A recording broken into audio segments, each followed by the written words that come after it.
All right, let's dive in. Today, we're breaking down a really powerful, almost poetic set of declarations that describe a total reordering of reality. It's this incredible narrative of absolute authority, cosmic judgment, and a whole new world taking shape. And it all kicks off with one single, powerful idea. So right off the bat, this line just lays it all out. This is the core theme: absolute, unquestioned authority. The power we're talking about here isn't something that needs time to work, you know? The very act of speaking is the act of completion. It's instantaneous. But how do you even get that kind of authority in the first place? Well, it all starts with a personal vow. The source text has this incredible name for it: the absolute yes. It's this moment of total surrender that unlocks every single bit of power that comes after. And this isn't just, a simple agreement. It's a foundational act, an alignment with a higher will. And when you look at the terms of this surrender, wow, they are radical. It is a complete dismantling of the self. There's no hesitation, no trying to negotiate a better deal, no holding on to your old habits or patterns. The only thing left is what the text calls immediate, complete, and, get this, even joyful obedience. And that, yes, that's the key that unlocks everything else. Okay, so once that absolute authority is locked in through this total surrender, the focus just pivots. It turns outward. The narrative then moves to a series of powerful decrees. These are proclamations of judgment on what the text calls worldly systems or fallen empires. And boom, the first decree is issued. This sets up a really powerful rhythmic sequence that we're going to see repeated. And the first target? It's that vast global industry built on appearance and the promise of self-worth. So what's the core accusation here? Well, the text claims this entire industry is built on a huge lie. It sells the idea that your value and your beauty are things you can buy, like a commodity, when, from this point of view, they're inherent, God-given gifts. And this contrast, this is really the whole point. The old system, it creates fear and inadequacy, a face that is literally taught to fear the mirror. But this new decree completely flips that on its head, declaring that the very same face now shines with this unstoppable, inherent radiance. So that rhythm just keeps going, moving from the mirror to the gym. Next up, the modern fitness industry.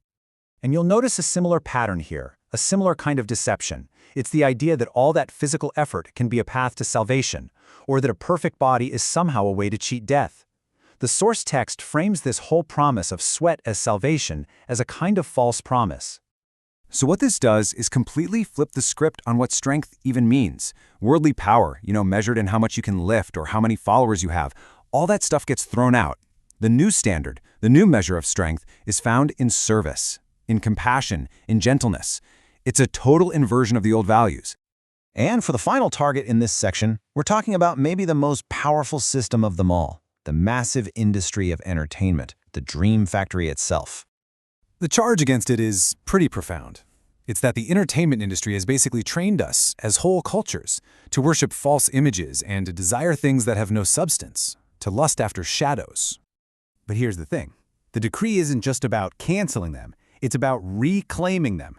Stories that used to end in darkness and despair aren't just erased, they're reversed. They're literally rewritten, played backward into this single overarching story of redemption and resurrection. So you might think after all these huge declarations, there'd be silence. Nope, their confirmation isn't some quiet nod. It's this massive, audible, cosmic response. The story shifts from words being spoken to the actual sounds of victory. And the first sound we get is just laughter. It's stark, it's almost jarring when you first see it. It's just this visceral, overwhelming punctuation to everything that was just declared. Now, this isn't mocking laughter, not at all.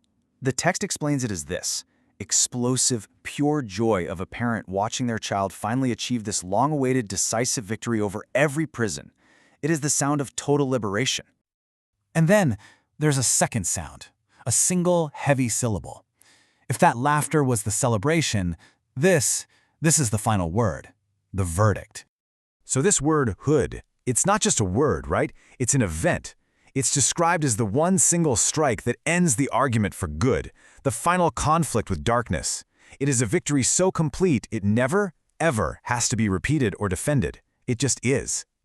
And you have to understand, these decrees, these sounds, they aren't just symbolic. The text says they cause a real, tangible, physical reordering of the entire cosmos, and it all starts with a new, singular rhythm that just echoes through all of creation. I mean, just look at the scale of this response. It all starts with a single heartbeat, and that summons these 7 incredible cosmic armies into this one unified march. We're talking boots of living flame, thrones of spinning fire, even soldiers made of crystallized tears. Every single part of creation just falls into this one divine rhythm. And where does this cosmic march lead? To the awakening of a giant. And its first words, they reveal something just stunning. It says it wasn't asleep. It was just waiting for the right rhythm, the right authority, to finally be set in place before it could act. So after all this judgment, all this cosmic reordering, where does it all end up? What's the new reality? Well, it's the establishment of a brand new governing principle for all of existence. And folks, this right here is the ultimate takeaway. Joy, or gladness, it gets completely transformed. It stops being a fleeting, subjective emotion that you have to chase. It becomes a fundamental law of this new universe, as constant and as undeniable as gravity itself. It's not just a feeling you feel anymore, it's the new reality you live in. And so, we're going to end our explainer right where this new reality begins, with the one word that says it all, the finality, the victory, the unshakable new law of the cosmos, Ho.